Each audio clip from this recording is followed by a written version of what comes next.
On continue sur le thème de la liberté avec deux paroles de l'apôtre Paul qu'on trouve dans la lettre de Paul aux Corinthiens, chapitre 6, chapitre 10. Plusieurs fois cette parole revient, tout est permis. Tout est permis, mais tout n'est pas utile, tout n'édifie pas, tout ne fait pas grandir dans la foi. Tout est permis, va dire l'apôtre Paul, mais pensez d'abord aux autres avant de penser à vous. Voilà, je trouve que c'est des paroles extraordinaires, ça nous rappelle que la foi chrétienne, c'est une vie de liberté.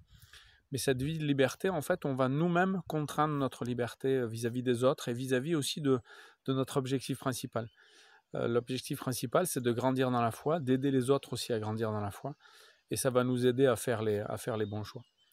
En parlant avec les jeunes pendant le camp aquarium, je citais aussi la relation amoureuse comme un test à notre capacité à vivre la liberté chrétienne.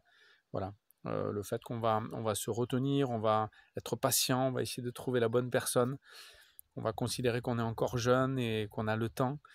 Et cette patience-là, ça veut dire qu'on sait que tout est permis, on sait que la sexualité c'est beau et c'est bon, mais on veut grandir dans notre foi, on veut penser aux autres, on veut penser aux blessures qu'on peut se faire les uns les autres si on va trop vite, si on ne réfléchit pas assez. Voilà, tout ça c'est important.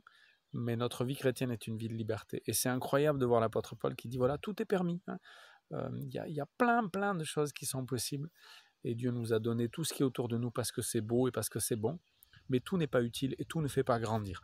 Et c'est à nous de réfléchir. On pense aussi avec les jeunes à la question de la pornographie, tout ce qu'on voit sur Internet. Internet, c'est permis, mais tout ne fait pas grandir. Il y a des choses qui peuvent nous blesser et laisser des traces. Et dans la relation amoureuse, on voit ça. Si les jeunes, vous passez le test de la relation amoureuse, si vous n'entrez pas trop vite dans plein de relations, si vous êtes patient, si vous demandez à Dieu de guider votre vie amoureuse, le reste risque bien de suivre parce que c'est un vrai défi et c'est un vrai test de la foi et de la liberté. Voilà, tout est permis, mais tout n'est pas utile.